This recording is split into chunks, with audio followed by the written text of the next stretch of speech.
Canada ಮತ್ತು ಅಮೆರಿಕಾನ connect ಮಾಡ್ತಾ ಇರೋ ಬ್ರಿಡ್ಜ್ ಇದು. ಬ್ರಿಡ್ಜ್ ನ ಒಂದ್ ತುದಿಲಿದೆ ಯುನೈಟೆಡ್ ಸ್ಟೇಟ್ಸ್ ಆಫ್ ಅಮೆರಿಕಾ, ಇನ್ನೊಂದು ತುದಿಲಿದೆ ಕೆನಡಾ. ಇದೇ ಕೆನಡಾ ಅಮೆರಿಕಾ ಎರಡಕ್ಕೂ ಸೇರ್ದಂಗಿರೋ ವರ್ಲ್ಡ್ ಫೇಮಸ್ ನಯಾಗ್ರಾ ಫಾಲ್ಸ್. ಇದಿರೋದು ಬಫೆಲೋ ಅನ್ನೋ ಸ್ಟೇಟ್ ಅಲ್ಲಿ. ನ್ಯೂಯಾರ್ಕ್ ಇಂದ 6 ಅವರ್ಸ್ ಡ್ರೈವ್ ಮಾಡ್ಕೊಂಡು ಹೋಗ್ಬೇಕು. ನಾವು ಡ್ಯಾಲಸ್ ಇಂದ ನ್ಯೂಯಾರ್ಕ್ ಗೆ ಫ್ಲೈ ಮಾಡಿದ್ವಿ. ಅಲ್ಲಿಂದ ಮತ್ತೆ ಕಾರ್ ತಗೊಂಡು ನಯಾಗ್ರಾ ಫಾಲ್ಸ್ ಹೋದ್ವಿ. ಅಮೆರಿಕಾದಲ್ಲಿ ಏನೇನ್ ನೋಡಿದ್ರಿ ಅಂತ ಕೇಳಿದ್ರೆ ಹೇಳ್ಬೇಕಾಗಿರೋ ಒನ್ ಆಫ್ ದ ಇಂಪಾರ್ಟೆಂಟ್ ಜಾಗ ಈ ನಯಾಗ್ರಾ ಫಾಲ್ಸ್.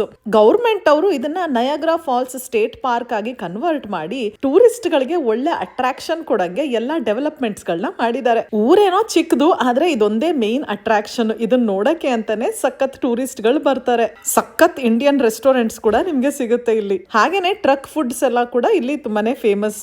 ಅಬ್ಸರ್ವೇಟರಿ ಡೆಕ್ ಅಲ್ಲಿ ನಿಂತ್ಕೊಂಡು ಮೇಲಿಂದ ಬ್ಯೂಟಿಫುಲ್ ನಯಾಗ್ರಾ ಫಾಲ್ಸ್ ನ ಕಣ್ ತುಂಬ್ಕೋಬಹುದು. ಜೊತೆಗೆ ಬೋಟ್ ಅಲ್ಲಿ ಕೂಡ ಹತ್ರದವರೆಗೂ ಹೋಗಿ ನೀರನ್ನ ಫೀಲ್ ಮಾಡಬಹುದು. ಹಾಗೆ ನಮ್ ಕಣ್ಮುಂದೆನೆ ಸುರಿತಾ ಇರೋ ನೀರ್ನ ನೋಡಿ ಆನಂದ ಪಡಬಹುದು. ಇದನ್ನ ಮೇಡ್ ಆಫ್ ದ ಮಿಸ್ಟ್ ಅಂತ ಕರೀತಾರೆ. ಮೇಡ್ ಆಫ್ ದ ಮಿಸ್ಟ್ ಅಲ್ಲಿ ಬ್ಲೂ ಕಲರ್ ರೈನ್ ಕೋಟ್ ಹಾಕಿಸ್ಬಿಟ್ಟು ಬೋಟ್ ಅಲ್ಲಿ ಕೂರಿಸ್ಬಿಟ್ಟು ನೀರ್ ಹತ್ರದವರೆಗೂ ಕರ್ಕೊಂಡು ಹೋಗ್ತಾರೆ. USA ಅವ್ರಿಗೆ ಬ್ಲೂ ಕಲರ್ ರೈನ್ ಕೋಟು, ಕೆನಡಾದವ್ರಿಗೆ ರೆಡ್ ಕಲರ್ ರೈನ್ ಕೋಟು. ಇದನ್ ಮುಗಿಸ್ಕೊಂಡು ನಾವ್ ಹೋದ್ವಿ ಕೇವ್ ಆಫ್ ದ ವಿಂಡ್ಸ್ ಗೆ. 200,000 ಲೀಟರ್ ಒಂದ್ ಸೆಕೆಂಡ್ ಅಲ್ಲಿ ಬಿದ್ರೆ ಹೆಂಗಿರುತ್ತೆ ಅದನ್ನ ಫೀಲ್ ಮಾಡೋದೇ ಈ cave of the winds. 20 floors ಅಷ್ಟು ದೂರ ಲಿಫ್ಟ್ ಅಲ್ಲಿ ಕೆಳಗ್ ಹೋಗಿ ಫಾಲ್ಸ್ ಅಡಿಗೆ ಹೋಗ್ತೀವಿ ನಾವು. ಮೇಲ್ಗಡೆಯಿಂದ ನೀರು ಬೀಳ್ತಾ ಇದ್ರೆ ನಮ್ಮ ಮೇಲೆ ರಪ ರಪ ರಪ ಅಂತ ಯಾರೋ ಹೊಡೆದಂಗಿರುತ್ತೆ.